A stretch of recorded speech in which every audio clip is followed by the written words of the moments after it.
幾年前呢一個好似沙漠咁樣嘅地方，預計要起超過1萬個單位。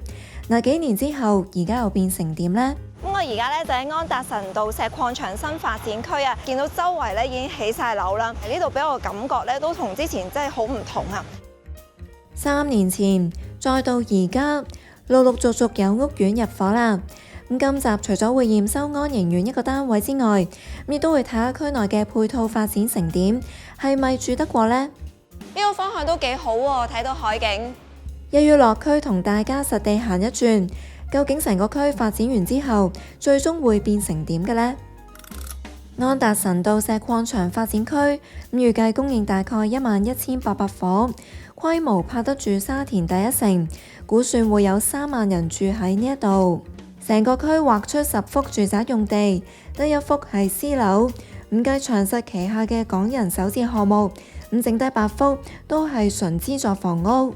安豐就係區內第一個落成嘅樓盤啦，亦都係唯一嘅私樓，由華懋發展喺2023年落成。不過喺入伙之前，僅有賣出嘅3伙都撻晒訂，發展商就話會考慮轉型做安老社區。至於區內第一個有人入住嘅屋苑，就係居屋2022嘅安秀苑，今年第一季開始入伙。而居屋2023嘅安盈苑近日就開始收樓，海拔高大概200米，係全港最高嘅居屋之一。咁部分向西南方嘅單位可以遠望到維港海景。睇返房委會嘅網站，安盈苑係落入觀塘北部分區，咁但係計校網嘅話，就要跟返區議會嘅分界啦。咁所以小學會落入95將軍澳、西貢等等嘅校網，而唔係好似安達邨咁樣落入48觀塘校網。安盈苑一共有2座，供應1140伙，單位面積由282到478尺不等。62折之下，樓價由171萬到394萬，平均尺價係7370蚊。業主買入單位之後，頭5年只能夠以買入價轉賣俾合資格嘅綠表人士，第6年開始先至可以自己定價喺居二市場度賣樓，直到第15年之後就可以喺自由市場，亦即係補咗價咁賣。至於補地價金額就係按照補地價嗰陣嘅單位市值，再乘翻當初買入嗰陣嘅折扣率嚟到計算出嚟。咁我而家咧就喺安盈苑嘅屋苑門口啦。咁我覺得以居屋嚟講咧，其實佢嗰個外觀咧都算係做得唔錯嘅。個外牆咧就係灰色襯橙色咁樣啦。咁另外咧亦都做咗大閘啦，同埋圍欄。咁但係就咁出面睇咧，我自己都覺得個觀感係唔錯嘅。咁我而家咧就入咗嚟屋苑嘅範圍入邊啦。咁其實安盈苑咧就得2座嘅，跟住每一座嗰個門口咧都整得幾靚嘅，有橙色啦，有綠色咁樣，都幾色彩繽紛㗎。大堂都幾闊落下㗎，甚至有啲凳喺度，可以俾住戶坐低休息一下。一共有4部 lift， 高低層各佔2部。嗱，我而家咧就嚟到驗收單位嘅所在樓層啊！呢一層咧有22個單位㗎，有4條走廊，咁其中3條咧就可以通去4個單位啦，咁剩低嗰條咧就係貫穿咗10個單位㗎。嗱，一直行咧，其實見到啲走廊都幾闊下嘅，相信房署咧都係想方便啲輪椅人士出入。咁而家就一齊入去驗收單位睇下啦。雖然同公屋一樣，居屋都係清水樓咁樣交樓，但係就冇咗個鐵閘。驗收單位嘅實用面積有388尺，係安盈苑佔比最多嘅一類，樓價大概291萬，尺價大概7500幾蚊。業主本身都住咗喺觀塘超過40年㗎啦，係家有長者嘅綠表家庭。同期居屋入邊，本身最想揀嘅係啟德啟悅苑，但係因為揀唔到合適嘅單位，所以就揀咗安盈苑。咁今年年尾推出嘅居屋咧，就話唔會再開門見廁啦。咁驗收單位咧咁啱咧，佢就係一個開門見廳嘅設計，咁都可以俾大家睇睇呢種開則之下個家私擺位係點樣啦。咁當個門口位咧褪過咗嚟呢一邊嘅時候咧，咁本身通常大家會喺呢邊做一個即係比較長型嘅獅子櫃或者鞋櫃咧，咁啊做唔到啦。咁若果要做鞋櫃咧，就只能夠係擺啱門後邊嘅呢個凹位去做，咁有機會個儲物量咧就會少咗啦。咁若果要補足翻儲物量，大門口嘅另一邊，除咗擺雪櫃之外，就要擺多個儲物櫃，變相收納空間就冇咁歸一。睇返全層平面圖，得尾房嘅9號同10號室先至係咁樣嘅設計，估計係為咗就個走廊位。而隔離嘅 B 座亦都係尾房嗰4個單位先至會開門見廳。嗱，其中21同22號室嘅大門口甚至挨住個牆身嚟到開。呢兩種唔同嘅大門口擺法，估計就係嚟緊新居屋嘅開則啦。咁你又覺得邊一種實用啲呢？都不妨留言講下，有機會獲得咖啡禮券。單位向南方，雖然喺低層，但係因為安達臣道本身地勢就比較高，可以遠望到海景，有住屋苑最優質嘅景觀。不過附近有唔少地盤都仲係施工緊，沙塵噪音就少不免啦。單位以南嘅2幅用地，一幅係社區用地，預留嚟做社區會堂、福利設施，又或者係室內運動場館；而另一幅就係商業用地，係領展旗下嘅商場嚟㗎。始終唔係起樓，如果樓層唔高嘅話，估計對呢個單位嘅景觀都唔會有太大影響。業主打算保留返而家嘅裝修，只係鋪下地板，添置啲家私就會入住㗎啦。不過康 Sir 就話，地板要鋪得好，首要條件係有一個平整嘅地台。咁你會見到其實而家個斜咧係好明顯㗎嘛，個波波已經超過咗嗰條界㗎啦。即係我哋擺完家私之後，有機會佢會揼下。咁可能當完地台之後都要度一度地台，先再鋪地板、鋪地磚就會好啲啦。咁嗰個單位就本身係冇即係鋪任何嘢㗎嘛，冇地板嗰啲啦。咁除咗我哋睇呢個地台即係有冇斜之外，仲有啲乜嘢要留意咧？咁有時敲去睇下會唔會有鬆離嘅批盪，因為有時咧佢哋會個地下咧做得唔好，佢哋會夾硬批多浸嘢上去。有時呢啲批盪都會有少少甩咗嘅。呢個單位咧其實有少少嘅位置係有少少鬆離嘅情況啦。反而啦就係牆身嘅手工比較好，比較少空鼓。主要啦就係表面有污漬同埋唔平滑。唔計預留嚟做房間嘅位置，大廳有大概190尺，都夠擺晒基本家私㗎啦。業主諗住喺窗前面打造儲物地台，跟住喺浴室對出嘅牆身擺台凳，對面就會擺電視機櫃。見到大廳咧，呢度突出嚟有個位置啦。咁其實呢度咧都長3米、闊2米嘅，即係大概咧就有67尺。咁所以咧，通常一般人喺度做房嘅時候咧，擺完床之後咧，都仲可以擺埋衣櫃同埋書台㗎。睡房嘅採光度唔錯㗎，除咗盡頭有成排窗之外，側牆都有隻細窗。由於單位喺單邊位置，呢一隻窗就會望返第時落成嘅石礦公園，而唔係望天井，可以起到對流通風嘅效果。通常我見到咧，其實入到嚟居屋咧就4面牆啦，咁對比私樓就比較簡單啲嘅呢度嘅裝修。咁其實驗收居屋同私樓對比有啲乜嘢要特別注意呢？咁首先啦，如果你話居屋嚟講咧，一定係要睇水同電啦，因為一定係有㗎嘛。水咧，你緊要試一試啲水去唔去到。電咧，最緊要試一試佢啲電啦、插蘇啊、燈啊着唔着。壞咗，通知房署去維修咗之後，你先好做任何裝修。同埋有時如果你話見到好多嘅窗門，最緊要試一試上面嗰隻高窗啦，因為好多時嗰隻高窗咧都會係閂唔到嘅。驗樓師試過，電掣可以通到電，但係天花燈咗就裝得唔係咁理想啦。呢啲要燈咗咧，要特別留意啦。扭極咧都扭唔到上去，冇辦法啦。我哋焗住咧，唯有寫佢係壞啦。呢啲冇理由交樓嘅時候唔試埋俾個業主嘅。連燈都唔裝，唯有每一次咧驗居屋嘅時候，一定要帶定個燈膽啦。除咗康 Sir 啱啱示範嘅呢一盞天花燈，靠近大門嘅嗰盞都有壞。試完電，係時候試水啦，即刻去浴室睇睇。聽業主講咧，佢就唔諗住係裝修過廁所嘅，咁所以咧而家嗰個浴室有啲咩裝修問題係需要去處理翻咧，就更加重要啦。不如聽下驗樓師點講啊！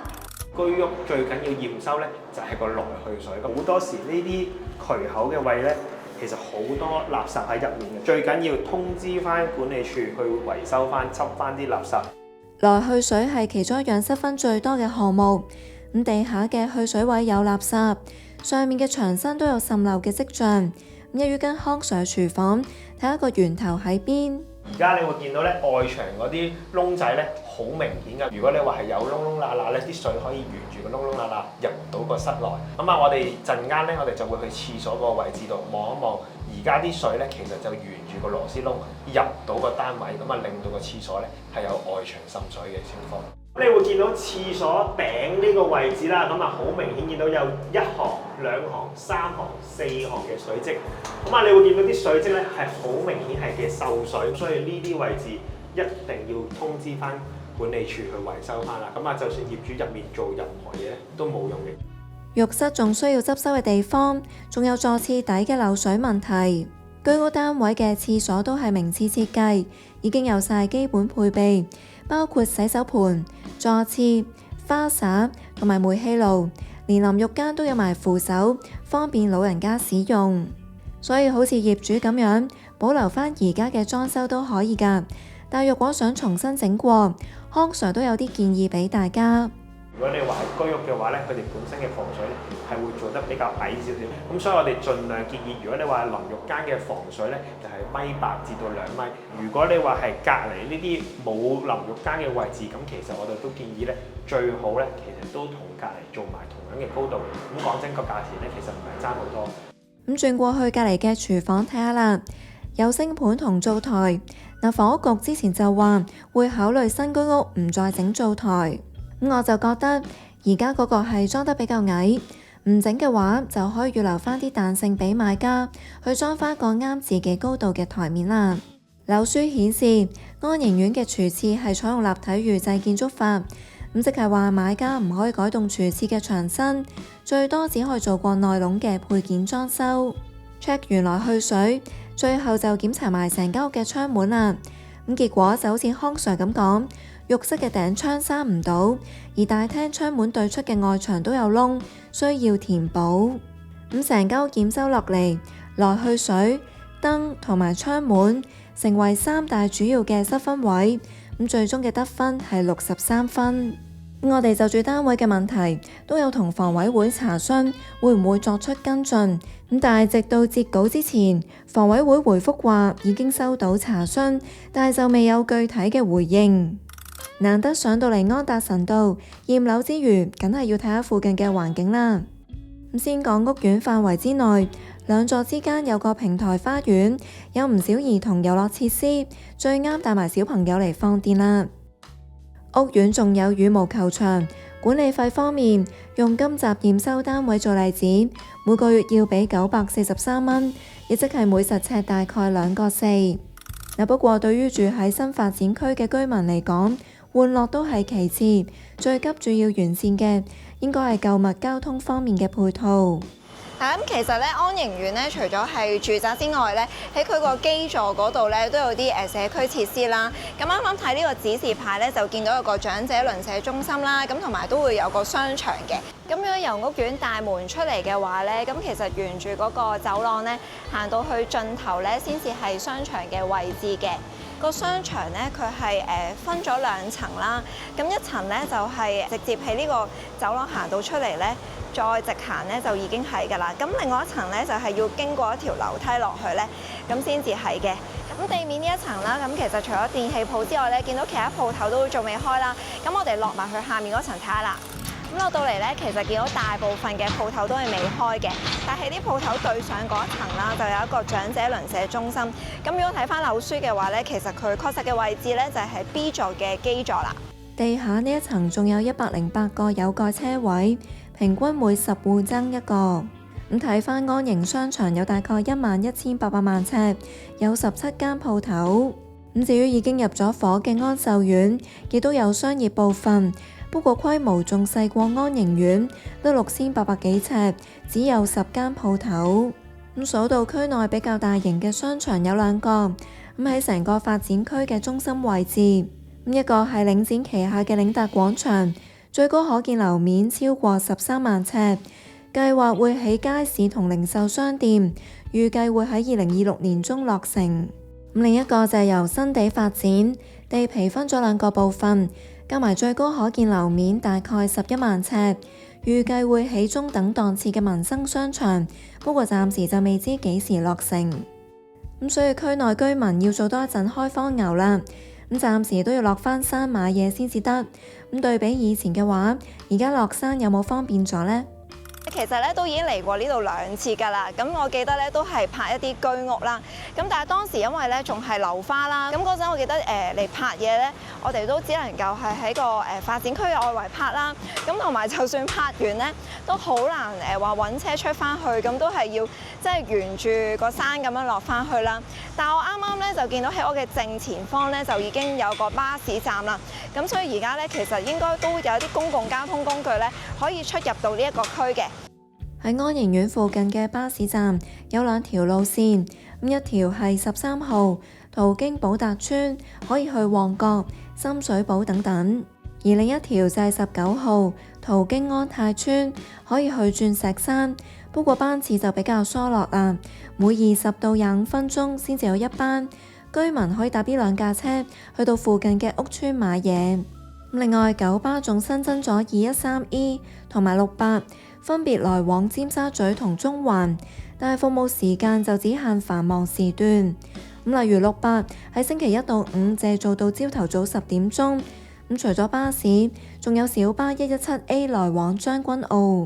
如果唔搭車啦，即係行路嘅話咧，其實都可以攞翻安達邨嘅。咁首先咧就係要揾到領展商場咧，咁跟住咧就會見到第一個 lift 口位㗎啦。咁搭 lift 嘅時候咧就撳 S 嗰一層啦。咁出 lift 之後咧一直向前行，跟住行到最尾咧就會見到第2個 lift 口位啦。轉搭埋今次部 lift 就會嚟到安達邨啦。呢一度有超市同埋民生商店。喺領達廣場未開之前，都可以依賴呢一度嘅購物配套。另外，商場對出嘅巴士站有唔少路線，可以去紅磡、筲箕灣等等。由於安達臣道石礦場地勢比較高，成個發展區有唔少行人天橋同升降機塔，連接住唔同屋邨，以至到去觀塘市中心。除咗而家嘅行人連繫設施，嚟緊嘅東九龍智慧綠色集體運輸系統，或者都會為居民出入提供多一個選擇。不過就要等到2033年先至落成，亦即係要等多8年先至有機會用到。運輸系統以高架同隧道形式建造，全長大概7公里，一共有9個站，連接彩虹同油塘。其中馬油塘站就喺長實個首置盤隔離。計劃會起行人通道連接石礦場一帶，便利區內居民。連埋隔離嘅用地將會發展成為商住項目。車站上蓋會供應大概8900伙。另外會有零售同社福設施，加埋超過38萬尺，進一步提供更多嘅購物選擇。